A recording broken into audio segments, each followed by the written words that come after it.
Asyhadu an la ilaha illallah wahdahu la syarikalah wa asyhadu anna Muhammadan abduhu wa rasuluh la nabiyya ba'dah. Allahumma shalli wa sallim ala nabiyyina wa rasulina Muhammad sallallahu alaihi wasallam wa ala alihi wa ashabihi wa man tabi'ahu bi ihsani ila yaumiddin. Amma ba'du. Bapak Ibu jamaah rahimakumullah, sesepuh alim ulama yang kami hormati, insyaallah malam kali ini kita melanjutkan surah An-Nazi'at. Surah An-Nazi'at bagian kisah antara Nabi Musa alaihissalam dengan Fir'aun. At-tahdidu bi qissati Musa alaihissalam ma'a Fir'aun, Bapak Ibu. Di dalam Al-Quran berapa kali disebutkan kata Fir'aun? Banyak kali. Oke. Kalau kata Musa berapa kali disebutkan di dalam Al-Quran? Nek Musa kurang lebih 131, kalau Fir'aun adalah 67. Coba ya kita cek. Kan kita punya aplikasi. Di sini nanti kita buka file baru. Kata Musa, tadi saya bilang berapa nggih? 131. Musa. Jadi 116. 131. Kalau dikasih spasi jadinya 116. Kita cek semuanya adalah ya Musa, ya Musa, Musa, wa Musa, Musa. Ada 131. Kalau Fir'aun ada berapa nggih Bapak nggih? Fir'aun 67. Deh, karena tadi saya sudah cek sebelum kesini. Nah, di sini kemudian nanti ada kesamaan ayat misalkan yang menunjukkan terkait dengan kondisi Fir'aun. Misalkan di sini ada idhab ila fir'auna innahu tagha, berarti Nabi Musa yang diperintahkan. Kalau idhaba ila fir'auna innahu tagha, itu adalah Nabi Musa dan Nabi Harun alaihi wassalam. Nah, jamaah rahimakumullah, kita mau melihat kenapa kisah Musa alaihissalam. Kemudian kenapa juga yang dimunculkan adalah Fir'aun. Kan Nabi Allah itu banyak, tidak hanya Musa, tapi kemudian banyak. Tapi kemudian di sini Allah memilih Musa alaihissalam untuk menjadi tasliyah, selingan dalam dakwah Nabi sallallahu alaihi wasallam, Nabi Muhammad sallallahu alaihi wasallam. Di sini kemudian kita akan mengambil ibrah, mengambil pelajaran. Sekelas Fir'aun saja, sekelas Fir'aun saja itu kemudian tetap mendapat perlakuan dakwah yang baik dari Nabi Musa alaihissalam. Sekelas Fir'aun. Kalau Bapak Ibu misalkan lihat, nah kira-kira itu Netanyahu itu sekelas Fir'aun tidak, Pak? Belum kan? Belum ada apa-apanya.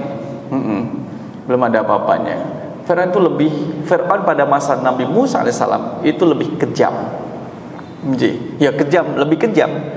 Kemudian dia nanti secara sosial masyarakat itu kejam, dan secara hubungan akidah itu mendeklarasikan dirinya sebagai Tuhan.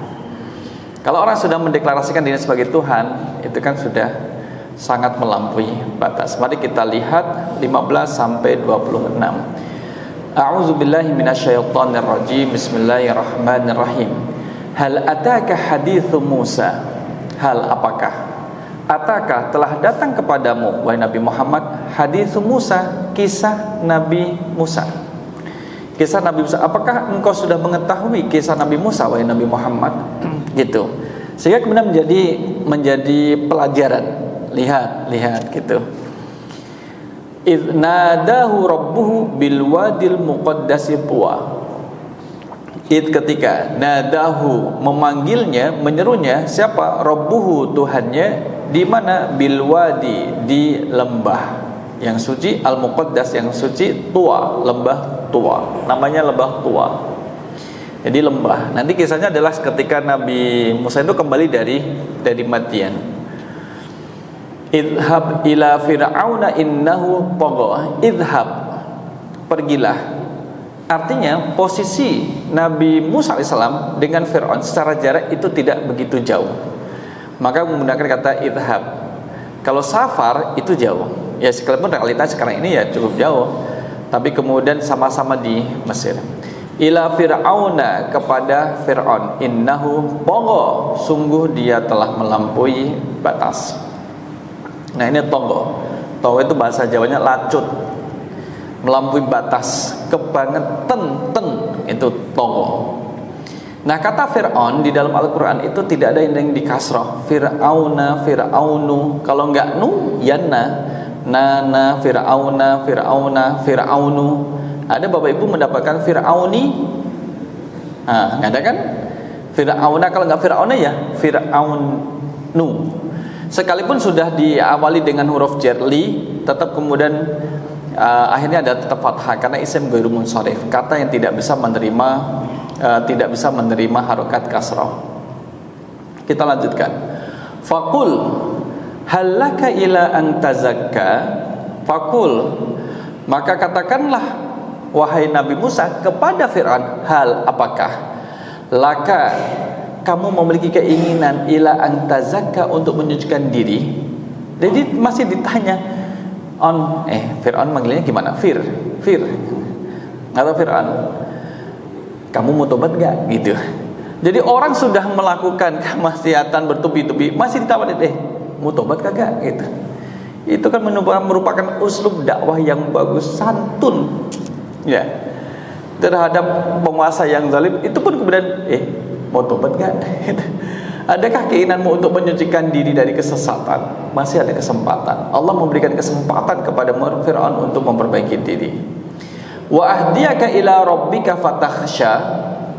Wa ahdiyaka, dan aku menunjukimu ke dalam jalan, ila rabbika, Tuhanmu, fatakhsha, agar engkau takut kepadanya. Penting Bapak Ibu kita memiliki rasa takut kepada Allah, itu penting.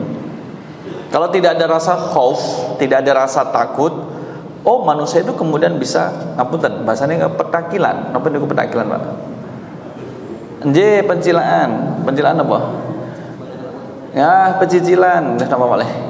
Jadi petakilan itu susah diatur, jadi banyak maksiatnya daripada baiknya. Sampai naik dewe. Jadi kalau mencela orang, habis-habisan mencela orang. Kalau ngambil harta orang lain, sukanya. Kemudian terus menjelek-jelekan orang, itu luar biasa. Kalau tidak punya rasa takut, tetapi takut ini harus diimbangi dengan roja, harapan. Sehingga ada khauf, ada roja. Kan menjadi seimbang. Kita punya rasa takut kepada Allah, kita juga harus punya rasa harap.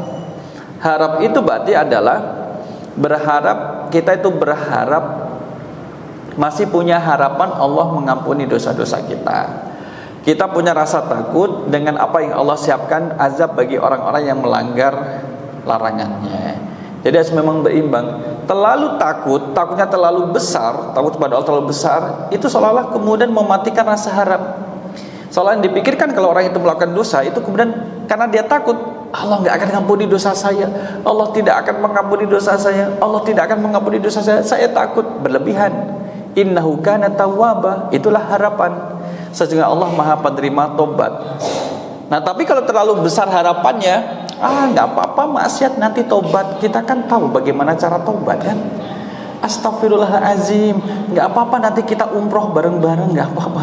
Maksiat aja nanti kita umroh, nanti kita tobat di Ka'bah. Nah, itu terlalu besar harapannya, tidak dibaringin dengan rasa takut. Fa'arahul ayatal kubra. Maka arahu, dia Nabi Musa memperlihatkan kepada Fir'aun al-ayatal kubra, adalah mukjizat yang besar kepadanya. Jadi mukjizat, peristiwa yang luar biasa yang datangnya tidak bisa by request dari Nabi, itu nggak bisa Nabi semena-mena menggunakan mukjizat itu, nggak bisa, melainkan atas instruksi dari Allah. Maka Nabi Musa ketika salah satu mukjizatnya kan tongkat dilempar berubah menjadi ular. Tapi kan tidak setiap Nabi Musa melempar tongkatnya jadi ular, tidak, atas perintah Allah. Maka semua atas izin Allah Subhanahu wa taala. Fakadzdzaba wa 'asa. Maka kadzdzaba itu mendustakan. Kadzdzaba itu maknanya adalah ala wazni fa'ala yufa'ilu, yufidu mana at-taktsir atau at-tikrar. Memberi makna terus-menerus, berulang-ulang, berkali-kali. Jadi Fir'aun mendustakan kerasulan Musa alaihissalam itu berulang-ulang kali mendustakan. Sampai dalam kondisi yang terjepit pun masih mendustakan Nabi Musa alaihissalam sebagai utusan Allah. Thumma adbaro yas'a. Thumma kemudian adbaro dia berpaling, yas'a sembari menantang Musa. Jadi dia tantang Musa. Fahasyara fanada. Fahasyara maka dia mengumpulkan pembesar-pembesarnya. Dia ini siapa Bapak Ibu yang dimaksud dengan dia? Nabi Musa atau Fir'aun?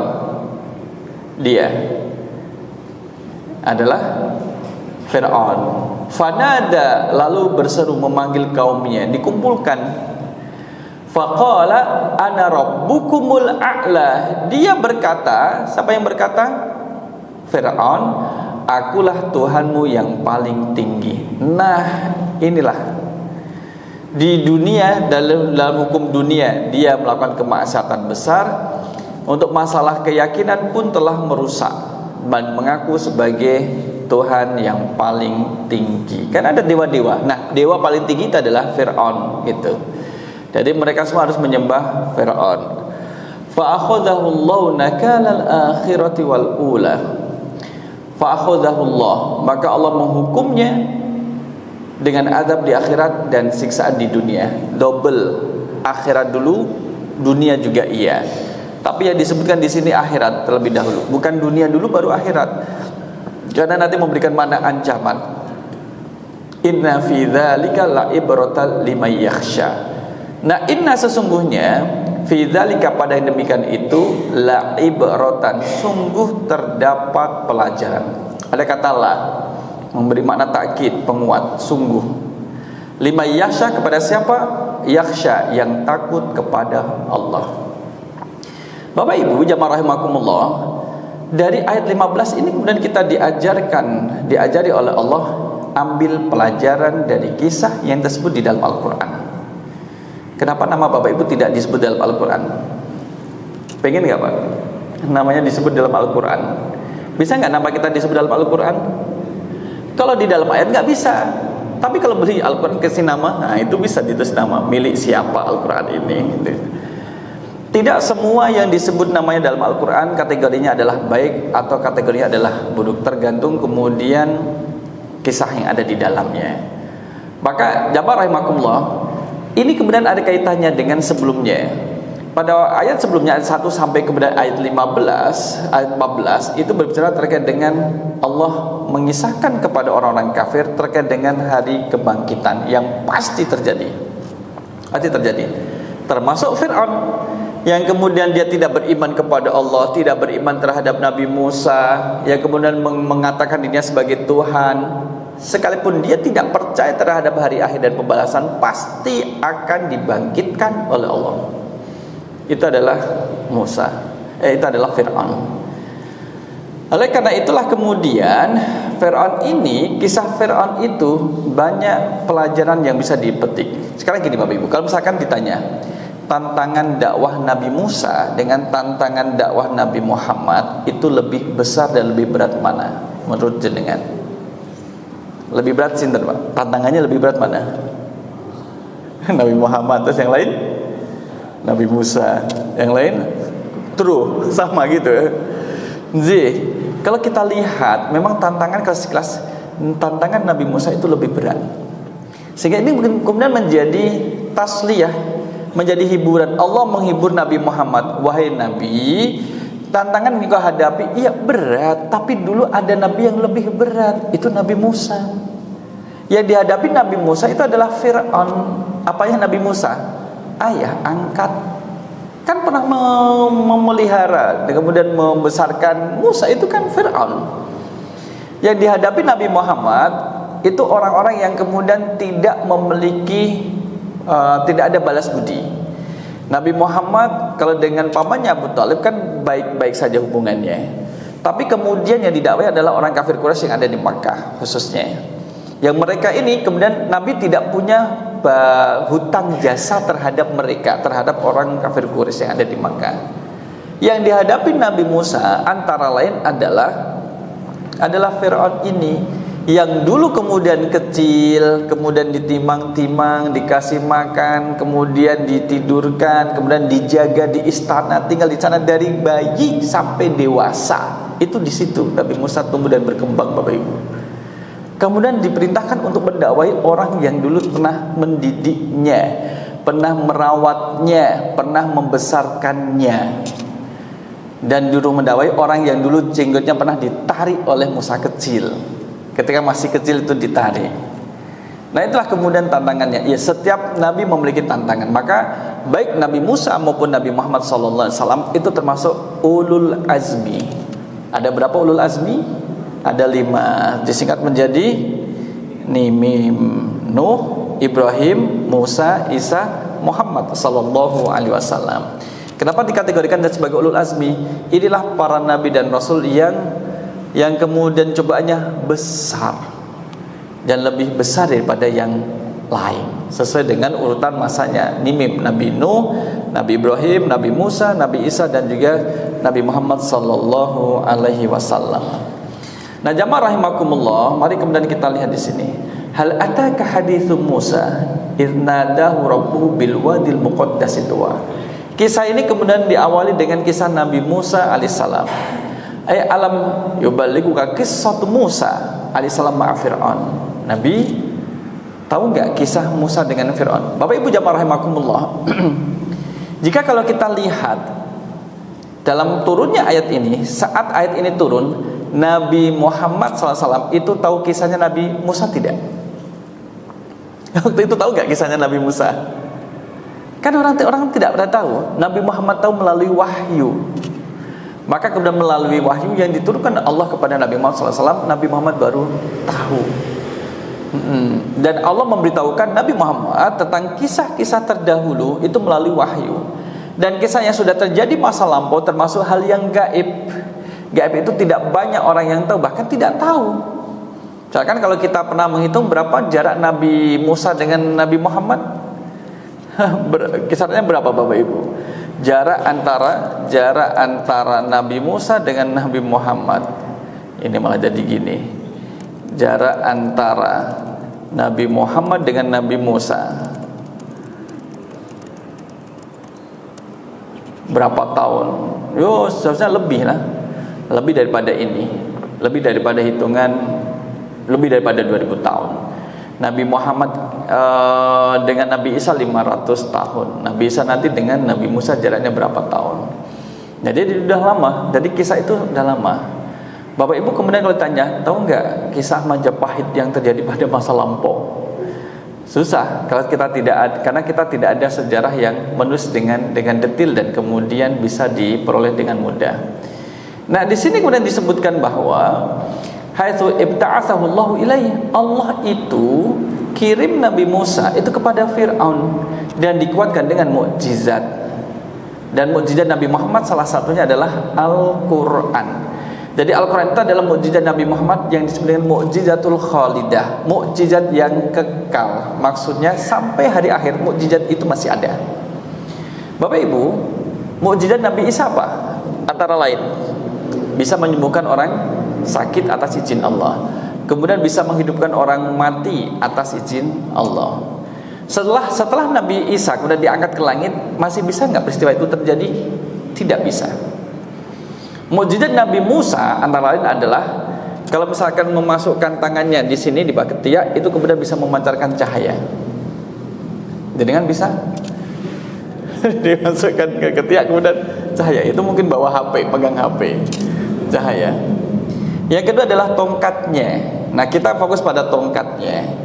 Tongkat Nabi Musa yang kemudian ketika dilemparkan atas perintah Allah berubah menjadi ular yang besar.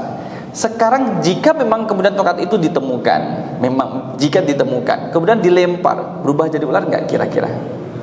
Tidak. Seiring dengan wafatnya Nabi Rasul yang menerima mukjizat, maka mukjizat itu juga hilang. Nggak ada. Benar nggak ada. Nabi Ibrahim yang kemudian dulu dibakar, sekarang sudah tidak ada lagi. Nah, Nabi Muhammad SAW dengan Al-Quran, sekalipun Nabi Muhammad sudah wafat, Al-Qurannya masih dan berpengaruh.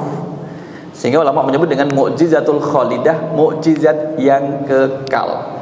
Sekalipun Rasul SAW sudah wafat, tapi Al-Quran masih ada. Itu mukjizatnya.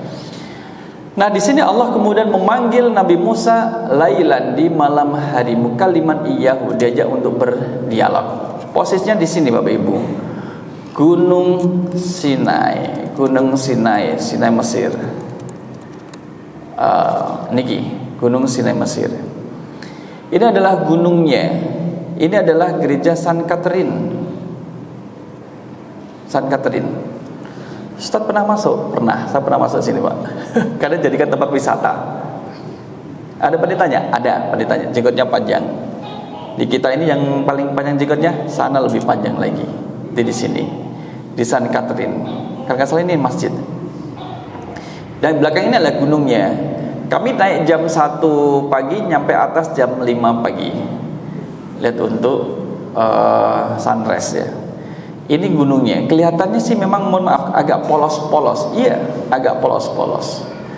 Tapi kemudian ya tidak ada pohonnya. Iya, tidak ada pohonnya. Kalau kita lihat lagi, ada satu daerah yang agak datar. Allah alam. Memang disitulah kemudian di saat Nabi Musa kemudian minta, kemudian Allah memperlihatkan dirinya, maka Allah kemudian minta, lihatlah pada gunung tersebut.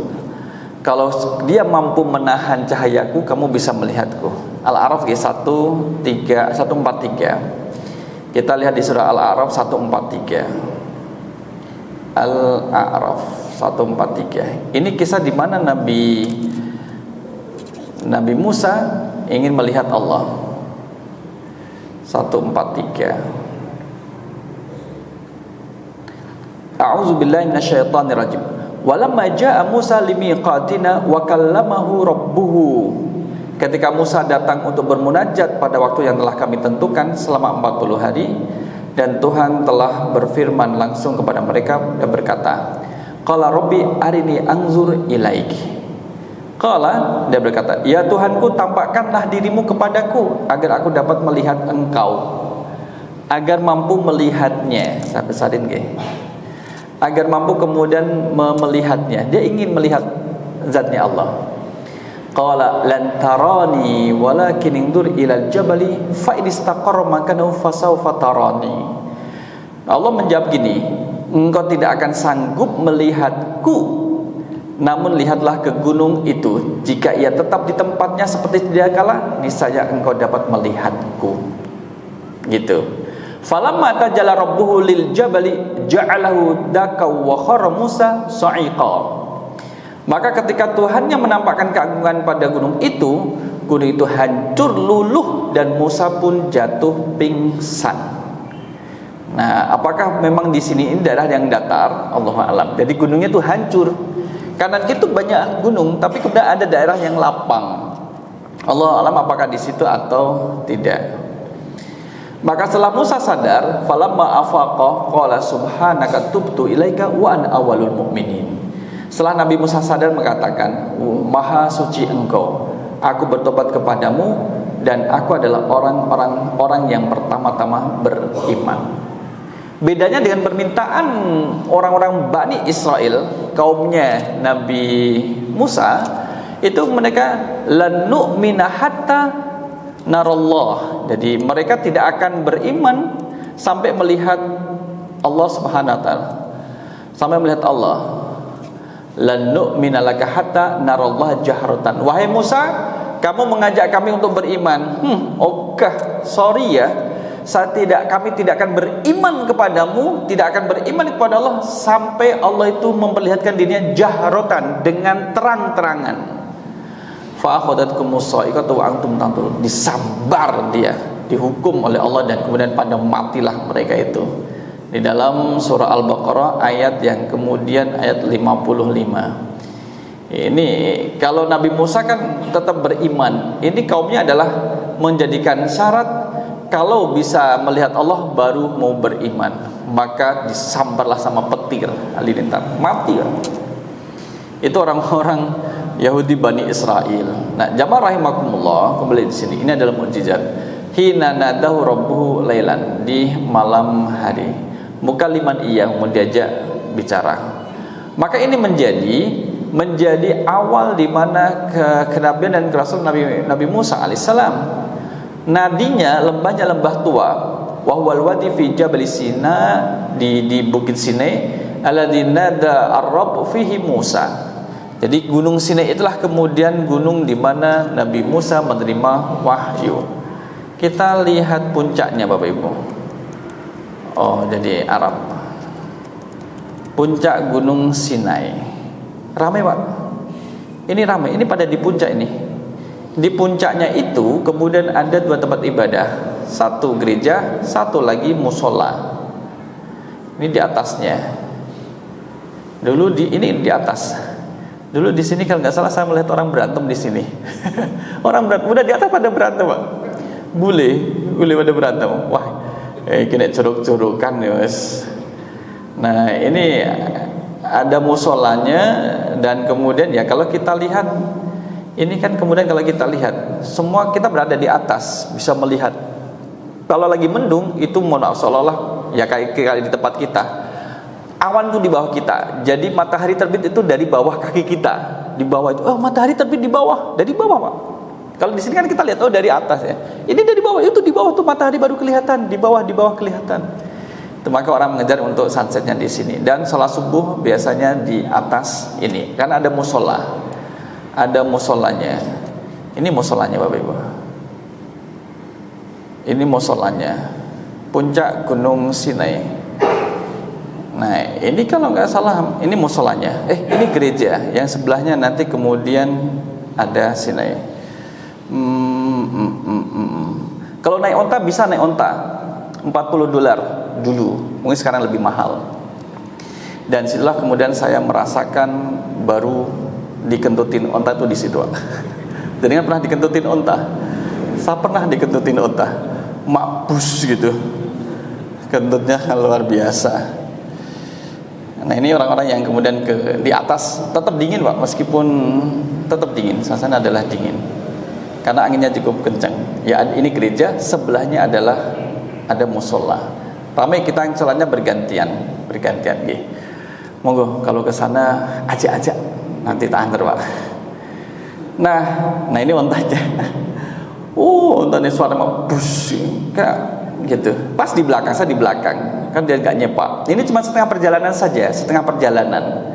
Karena kami mahasiswa ya nggak usah kemudian pakai kayak gitu, jalan aja. Ada anak tangga, ada pintu gerbang Musa, banyak lah itu nama-nama yang ada di sana. Gerbang tobat, semuanya itu nggak usah kita yakini, lewati saja. Kalau kita lewat pintu gerbang tobat ini kita menjadi orang yang tobat, nggak ada kebenaran itu. Termasuk kemudian di gereja San Catherine, misalkan kalau kita tulis pohon Musa di Sinai, pohon Musa di sini, atau ada yang di gereja Pak, di gereja.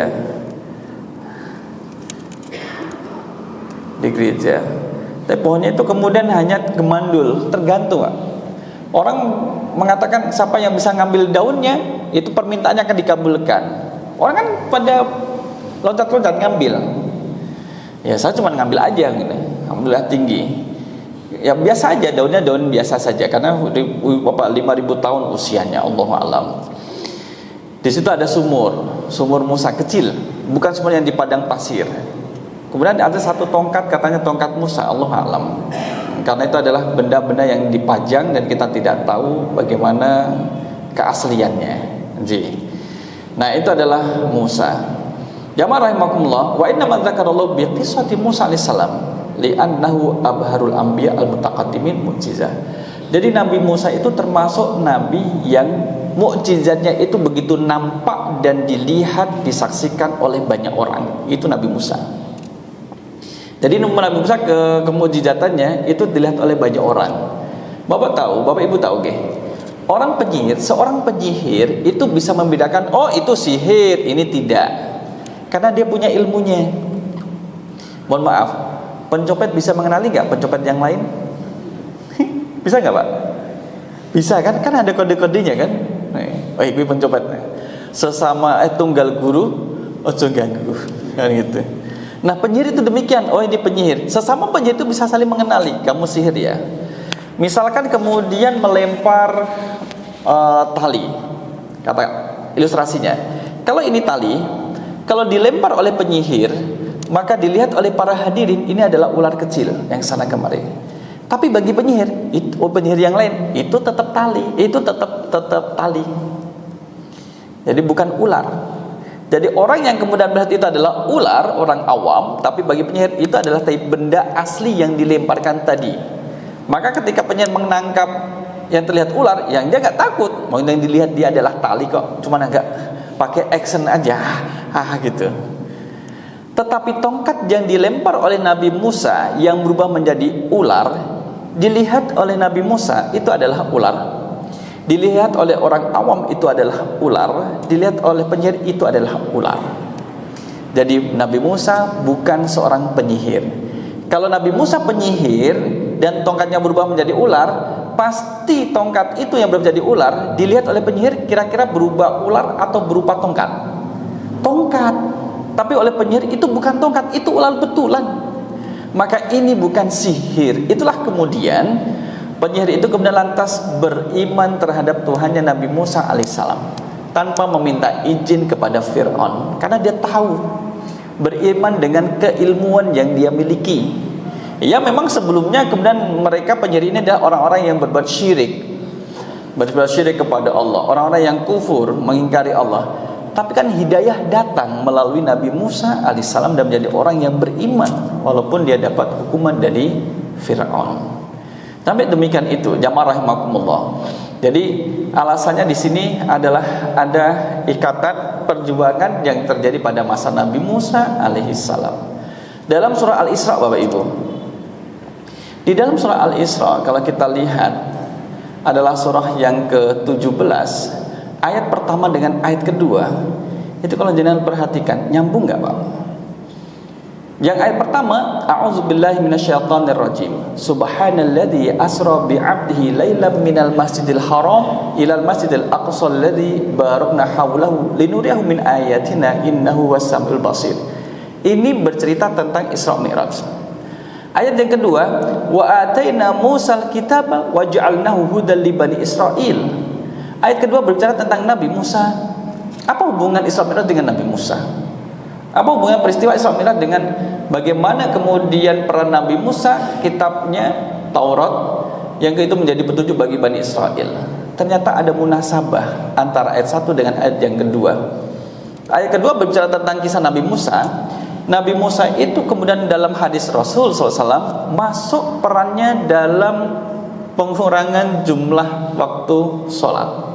Semula hadis malam berapa kali? 50 kali, kemudian menjadi 5. Itu Nabi Musa yang memberi masukan, mengusulkan di situ. Maksudnya gini, wahai Nabi Muhammad, umat Nabi Musa, Bani Israel itu umat yang kuat. Mereka aja nggak mampu kalau misalkan sehari semalam sholat 50 kali. Apalagi mohon maaf umatmu yang kecil. Gitu, umatku aja yang kuat tidak mampu, bagaimana umatmu? Kalau kita mau melihat bagaimana kemudian kekuatan orang Bani Israel waktu itu, Nabi Musa kan sekali mukul orang itu kan mati, Pak. Sekali mukul itu mati. Sekali dipukul itu mati. Ya kita tidak mengatakan memang ajalnya mati. Bukan, Nabi Musa itu orang yang kuat. Jadi orang Bani Israel yang kuat. Artinya adalah kami yang kuat secara fisik, wahai Nabi Muhammad, itu gak mampu 50 kali sholat gitu. Kalau sehari semalam 24 jam, jadi 50 waktu dibagi 24 jam, per berapa menit kita sholat, Pak? Setengah jam.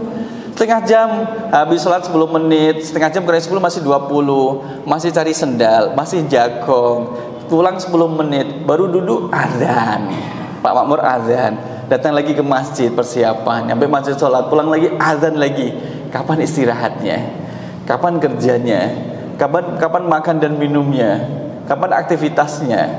Itu maka kemudian di sini ada kisah sangat berkaitan antara ayat pertama dengan ayat kedua dalam kisah Isra Mi'raj, karena di sana ada Nabi Musa alaihissalam. Jadi beriringan antara kisah Nabi Muhammad dengan Nabi Musa itu ternyata banyak di banyak ayat kita temukan. Summa abana nih. Nah, kenapa kemudian disandingkan dengan Fir'aun?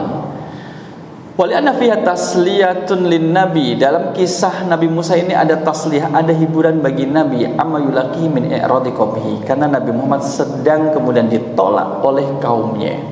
Makkah menolak, kemudian ke Taif juga menolak. Terus mau dakwah kemana lagi? Jadi sesusah-susahnya dakwah Nabi Muhammad kala itu, ada Nabi yang kemudian juga mengalami kesusahan yang lebih besar, yaitu Nabi Musa alaihissalam. Di sini kemudian ada ancaman terhadap orang kafir Quraisy bahwa mereka akan diturunkan azab kepada mereka sebagaimana Allah menurunkan azab terhadap Fir'aun dan bala tentaranya, karena sama-sama kemudian ingkar terhadap Allah dan Rasulnya. Maka apa yang terjadi pada masa lampau dalam kemudian memberikan hukuman itu tidak menutup kemungkinan terjadi pada masa yang mendatang dan berikutnya. Al-Lahab, Bapak Ibu. Al-Lahab, bagaimana bunyi ayat yang pertama? Tabbat yada abi lahab wa tab ma agna anhu maluhu wa ma kasab sayasla naron zata lahab. Orang yang kemudian memiliki perilaku sama, mirip dengan perilaku Abu Lahab, yang membenci Nabi Muhammad, kemudian menghalang-halangi untuk beriman terhadap ajaran Nabi Muhammad, tidak menutup kemungkinan pun akan diperlakukan oleh Allah sebagaimana Allah memperlakukan Abu Lahab dan istrinya. Itu. Maka peristiwa yang terjadi pada masa lampau itu menjadi ibrah masa kini dan masa sekarang dan yang akan datang. Ini pentingnya kita mempelajari kisah dalam Al-Quran. Setelah kemudian Rasul kemudian didekati oleh Allah, perhatikan kisah dari dakwah Musa terhadap bapak angkatnya Fir'aun, ya, karena dulu pernah kemudian membesarkan Nabi Musa.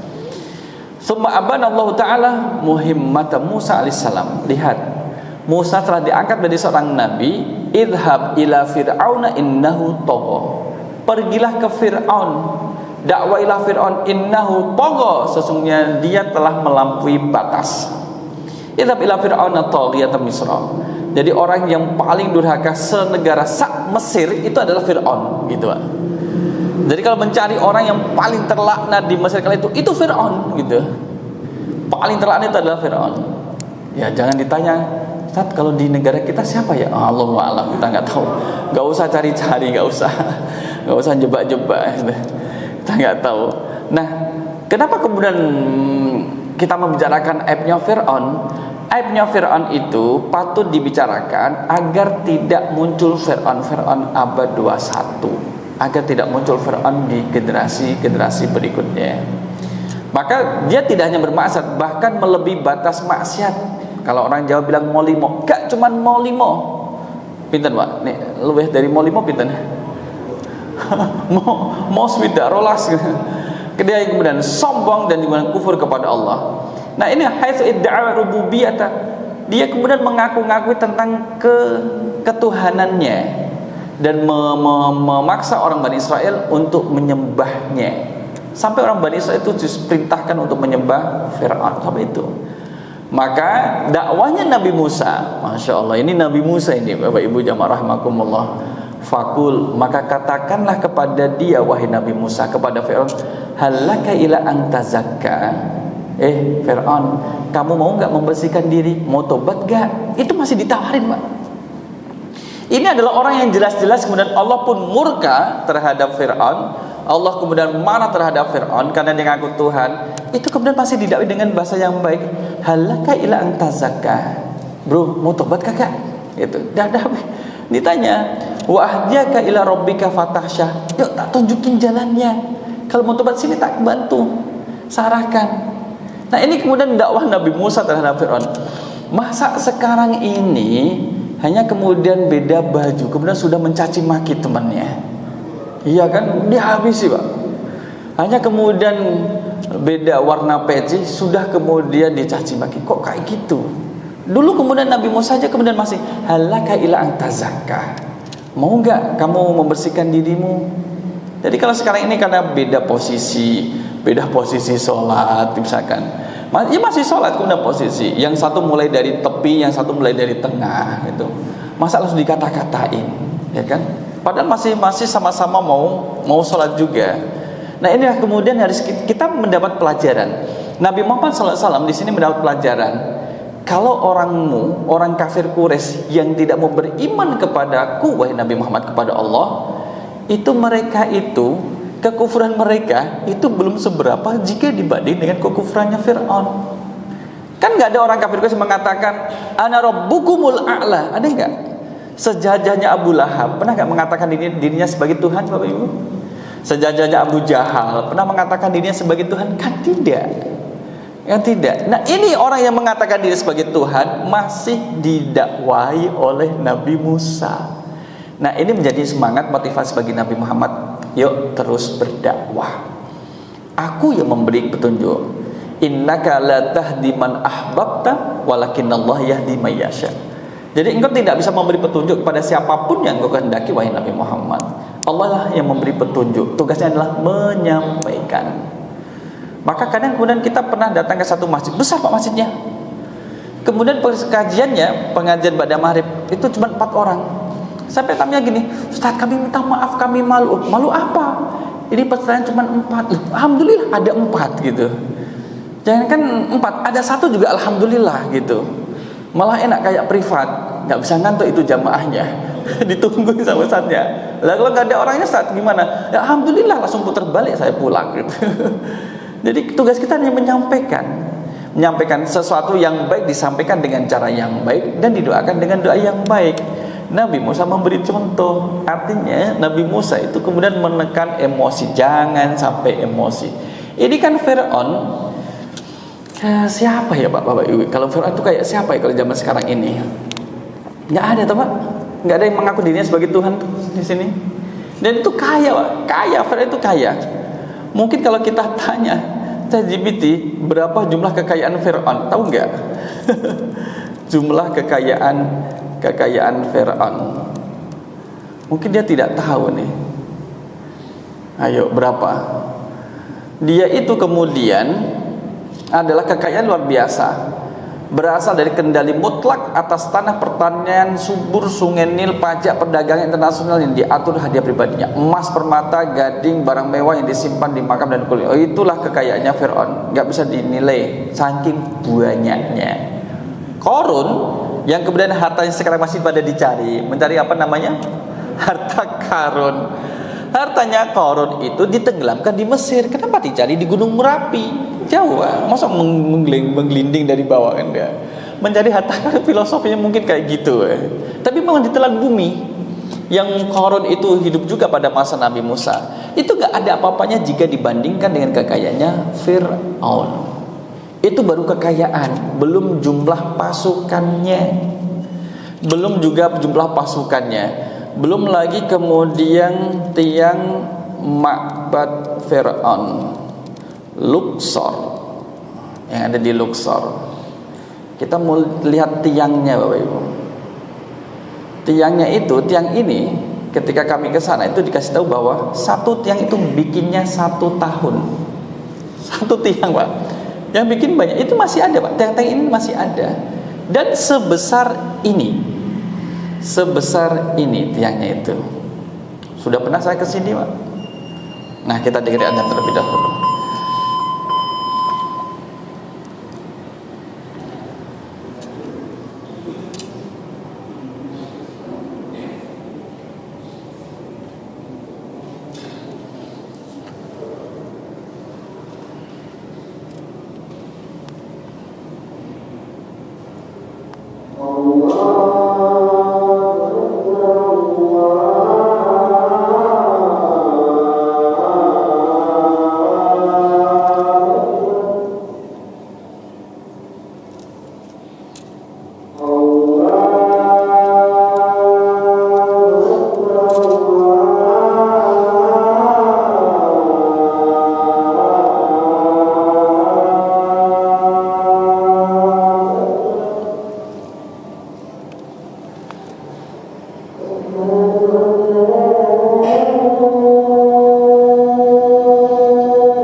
Jamaah rahimakumullah, maka kemudian kita diberi pelajaran di sini bahwa dakwah itu disampaikan dengan lemah lembut.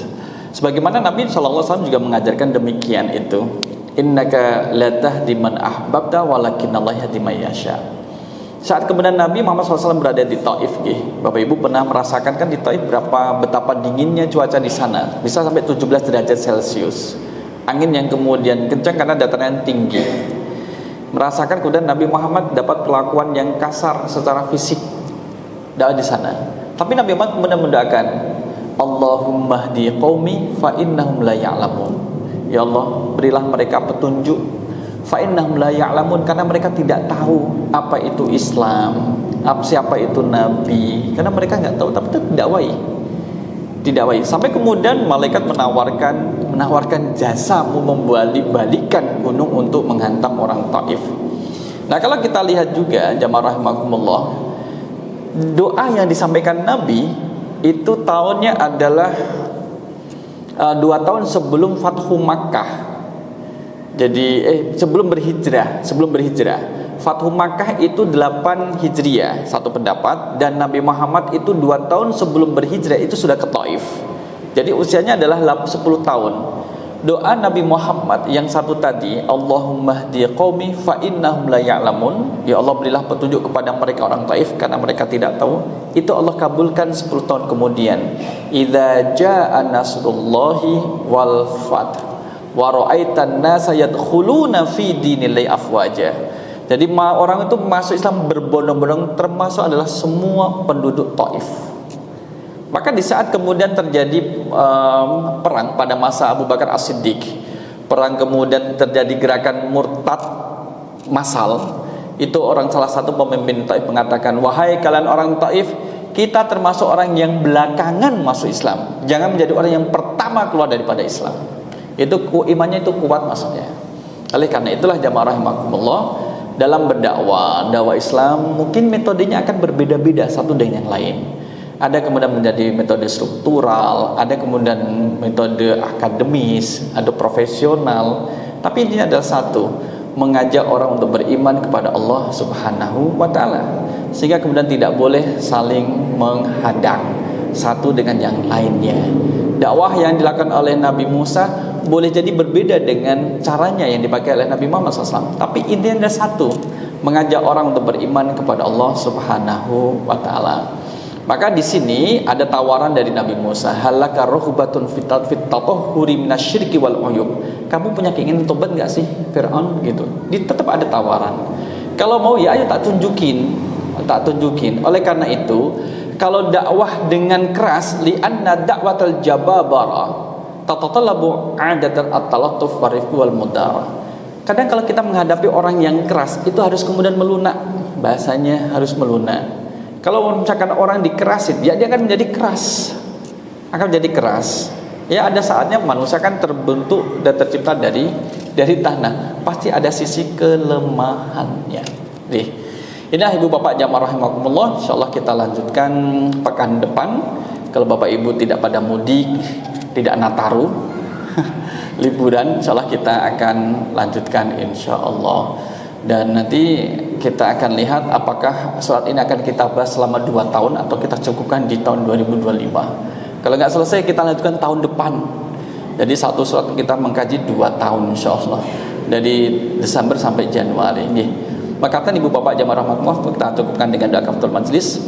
Subhanakallahumma wa bihamdika asyhadu an la ilaha illa anta astaghfiruka wa atubu ilaik. Aku qouli hadza astaghfirullah li wa lakum. Wassalamualaikum warahmatullahi wabarakatuh.